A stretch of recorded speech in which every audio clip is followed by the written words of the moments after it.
स्वामी समर्थ. तुम्हा सगळ्यांच्या आपल्या स्वामी सूत्र ब्लॉग या चॅनलवर मनापासून स्वागत. स्वामी भक्त हो, आज पुन्हा एकदा तुमच्यासाठी नवीन स्वामी संदेश घेऊन आलेली आहे. आजचा स्वामी संदेश आपल्याला खूप महत्त्वाचा वाटणारा आहे, कारण दत्त जयंतीच्या निमित्त आपला हा संदेश आपल्या समोर आलेला आहे आणि संदेशाच्या मार्फत आपल्याला खूप मोलाची अशी शिकवण स्वामी महाराज देऊन जाणार आहे. स्वामी संदेश आपल्याला जाणून घ्यायचाच आहे, पण दत्त जयंती निमित्त स्वामी महाराजांना एकच सांगावंसं वाटतं की स्वामी, तुमच्या भक्तीचा झरा असाच वाहू द्या. स्वामी, तुमच्या या भक्तीचा झरा असाच वाहू द्या आणि मला नेहमी तुमच्या सहवासात राहू द्या. मला नेहमी तुमच्याच सहवासात राहू द्या. स्वामी भक्त हो, जेव्हा आपण अशा पद्धतीची प्रार्थना स्वामींकडे करतो ना, तेव्हा स्वामी महाराज आपल्या प्रार्थनेचा स्वीकार नक्कीच करतात आणि आपली साथ सदैव देतात. आणि जेव्हा आपली साथ देणारे, आपल्या सोबत चालणारे जर स्वामी महाराज आहे, हे ब्रह्मांड नायक आहे, तर आपल्याला कशाचीही भीती बाळगण्याची गरज नाही. आपल्याला कुणाला घाबरण्याची गरज नाही. फक्त मुखात श्री स्वामी समर्थ नाव ठेवायचं आणि पुढे चालत राहायचं. बघा, आपल्या जीवनाची वाट किती सोपी होऊन जाणार आहे. तर असो, आजचा संदेश तुम्हाला जाणून घ्यायचा असेल तर तुमच्या समोर स्वामी महाराजांच्या 2 मूर्ती दिसत आहे. त्या 2 मूर्तींपैकी एक मूर्ती तुम्हाला तुमच्यासाठी निवडायची आहे आणि संदेश काय आहे ते जाणून घ्यायचा आहे. संदेश जाणून घेतल्यानंतर तशा पद्धतीने आयुष्य जगण्याचा प्रयत्न करा. निश्चितच स्वामी महाराजांची अखंड कृपा तुमच्यावर झाल्याशिवाय राहणार नाही. तर स्वामी भक्त हो, तुम्ही तुमच्यासाठीची मूर्ती निवडली असेल अशी मी आशा करते आणि संदेश काय आहे तेही सांगते. तर बघा, ज्यांनी 2 नंबरची मूर्ती निवडली त्यांना स्वामी महाराज काय सांगतात बघूया.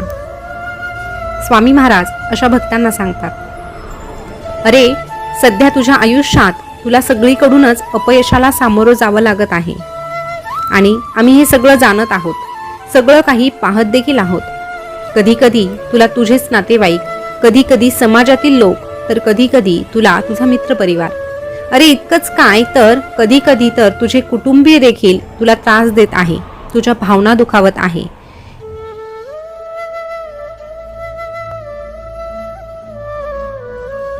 तुझ्या भावनांशी प्रत्येक जण या ठिकाणी आज खेळत आहे. त्या प्रत्येक व्यक्तीचे कडू बोल तुझ्या थेट काळजावर घाव करत आहे आणि तुला त्याच्या असह्य अशा वेदनाही होत आहे. प्रचंड मनस्ताप तुला सहन करावा लागत आहे. वेळोवेळी परिस्थिती तुला त्या ठराविक व्यक्तीचा नवीन चेहरा दाखवून देत आहे आणि हा तोच व्यक्ती आहे का ज्यावर मी विश्वास ठेवला होता, असा प्रश्नही तुला पडत आहे. पण तरीही यावर तुझा कितीही विश्वास बसत नसला तरीही हे सत्य आहे याचा स्वीकार कर. सत्याचा स्वीकार कर आणि ठीक आहे, माझ्याच कर्माचे भोग आहे असं म्हणून पुढे जायला शिक.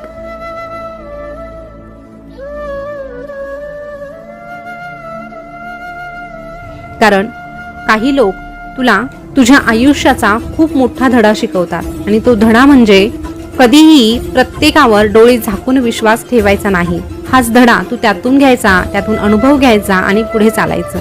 अरे, या ठिकाणी प्रत्येक व्यक्ती आपली वाटते, पण आपली ती मनापासून कधीच नसते. फक्त कामापुरता ती आपला वापर करून घेत असते आणि हे तुझ्या लक्षात येत नाही. पण आता जर तुझ्या हे लक्षात आलं आहे तर अशा लोकांपासून तू सावध राहायला शिक. आणि जर तुला एकटेपणा जाणवत असेल तर आमच्या सानिध्यात ये. अध्यात्माचा मार्ग निवड.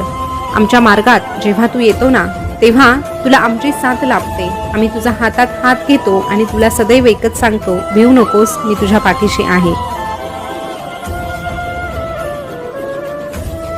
अरे, तू आमच्या मार्गात जेव्हा येतो ना, तेव्हा नव्याने तुला तुझी ओळख होते आणि तुझ्या आयुष्याचा अर्थ देखील तुला समजू लागतो. फक्त आमच्या मार्गात येणाऱ्याला त्रिसूत्री मात्र पाळावी लागते आणि ती त्रिसूत्री आहे की आमच्यावरचा विश्वास, स्वतःचे प्रयत्न आणि चांगले कर्म. जो भक्त आमचं नाम घेऊन आमच्यावर ठाम विश्वास ठेवतो, अशा भक्ताच्या पाठीशी आम्ही असतो. जो मनापासून प्रयत्न करतो, मेहनत करतो, त्याच्या मेहनतीला फळ आम्ही देतो आणि जो सदैव चांगले कर्म करत राहतो, त्याला सगळं काही चांगलंच देण्याचं कामही आम्हीच करतो. ही त्रिसूत्री जेव्हा तू पाळतो, तेव्हाच खऱ्या अर्थाने आमचा भक्त म्हणून तू यशस्वी होतो.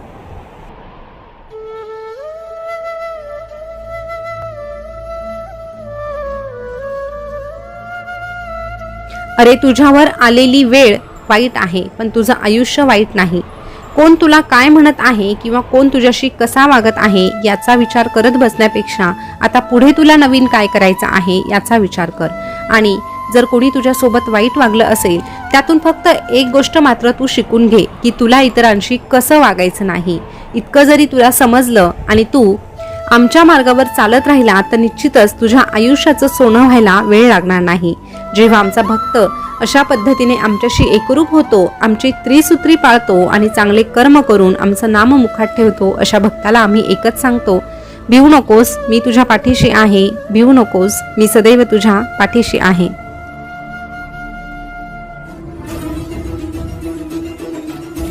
स्वामी भक्त हो, आता ज्यांनी 1 नंबरची मूर्ती निवडली आहे त्यांना स्वामी महाराज काय सांगतात बघूया.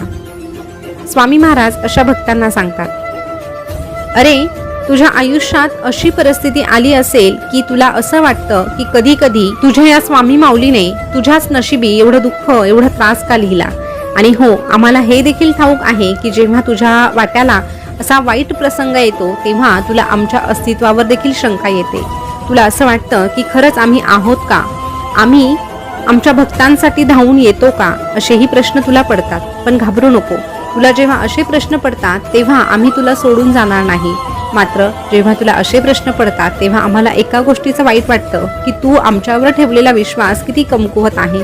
अरे आमच्या भक्ताकडून आम्हाला फक्त विश्वास हवा असतो. जो भक्त आमच्यावर डोळे झाकून विश्वास ठेवतो ना, त्या भक्ताच्या वाट्याला दुःख आले तरीही त्यातून मार्ग आम्हीच दाखवत असतो. अरे आमच्या भक्तांना असं वाटतं की आमचे भक्त आमची उपासना करतात म्हणजे त्यांच्या वाट्याला दुःखच येऊ नये, पण असं होत नाही रे बाळा. अरे जेव्हा तुझ्या वाट्याला दुःख येतं तेव्हा तुझ्या कर्माचा तो एक भाग असतो आणि कर्माचे भोग हे भोगूनच संपवावे लागतात. पण तू आमची केलेली उपासना, तू आम्हाला मारलेली हाक आणि तू आमचं नाम घेतलेलं आम्ही कधीही विसरत नाही. त्याचं फळ तुला नक्कीच मिळणार आहे. जेव्हा तू आमची उपासना करतो तेव्हा तुझी जबाबदारी आमच्यावर पडते आणि आम्ही आमच्या भक्ताची जबाबदारी एकदा उचलली की त्या जबाबदारीतून आम्ही स्वतःला मुक्त कधीच करत नाही. आमचा भक्त जोपर्यंत दुःखमुक्त होत नाही तोपर्यंत आमच्या भक्ताला आम्ही खंबीरपणे साथ देतो.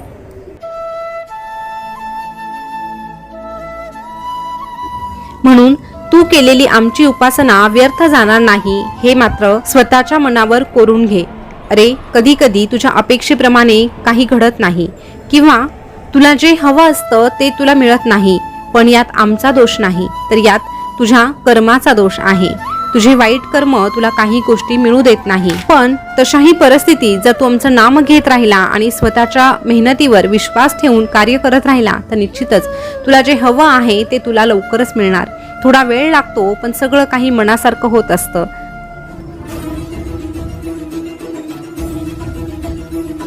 आणि खूप प्रयत्न करूनही जर तुला काही गोष्टी मिळत नसतील तर समजून घे की ती तुझी इच्छा नसून ती आमची इच्छा आहे. आणि जेव्हा आमचा भक्त आमच्या इच्छेत इच्छा मिळून राहतो ना तेव्हा खऱ्या अर्थाने त्याला आनंदाची प्राप्ती होते. कारण तुला आज जे हवं आहे ते तुझ्या भविष्यासाठी चांगलं आहे की वाईट आहे हे तुझ्यापेक्षा आम्हाला ठाऊक आहे आणि आम्ही तुला तेच देतो जे तुझ्या भविष्यासाठी चांगलं आहे. अरे आमची उपासना केल्यामुळे तुझं डोंगरा एवढं दुःख अगदी छोट्या दगडा इतकं होतं आणि अशाच पद्धतीने तुझे वाईट कर्म हळूहळू संपू लागतात. फक्त तोपर्यंत तू संयम ठेव. अरे बऱ्याचदा मोठ्या संकटातून तू जेव्हा अलगद बाहेर पडतो ना तेव्हा बाहेर काढणारे हात आमचेच असतात हे तुझ्या लक्षात येत नाही. म्हणून या ठिकाणी तुला एकच सांगावंसं वाटतं की तू आमच्यावर फक्त विश्वास ठेव. आमच्यावर विश्वास कसा ठेवायचा तर त्या तान्ह्या बाळाप्रमाणे ठेवायचा. जेव्हा एखाद्या तान्ह्या बाळाला त्याची आई हवेत उंच फेकते ना तेव्हा ते बाळ रडत नाही तर उलट हसत हसत आपल्या आईकडे पाहतं. कारण त्याला विश्वास असतो की ही हवेत फेकणारी बाई आपली आई आहे आणि ती आपल्याला कधीही खाली पडू देणार नाही.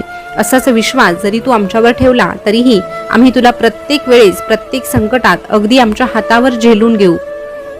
कारण ते बाळ जसं हवेत फेकलं जातं ना, हवेत भिरभिरतं ना, तशाच पद्धतीने तुझे प्रारब्ध तुला थोडा वेळ हवेत भिरभिरवतील. पण आम्ही तुला झेलण्यासाठी सदैव हात उंचवलेले असतात हे मात्र तू विसरू नको.